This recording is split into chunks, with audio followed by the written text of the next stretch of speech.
lucrat cu asiduitate, cu multă răbdare și cu iubire de biserică. A fost ajutat, secundat de către doamna preoteasă, pe care vreau să o evidențiez în mod deosebit astăzi. Doamna care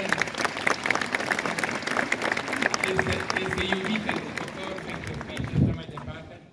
Și cu prilejul acestei sărbători vreau să-i ofer icoana cuvioasei noastre Maice Parascheva, care știți foarte bine este și simbolul eparhiei noastre, pentru că cultul Sfintei Cuvioase Parascheva este foarte dezvoltat în ținuturi, pe plaiurile acestea moldave și cu precădere în zona Moineștiului. Nu știu dacă știți, dar în orice caz vă spun nou, din statisticile noastre bisericești, că zona Moineștiului și Comăineștiului are cele mai multe biserici închinate Cuvioasei Parascheva.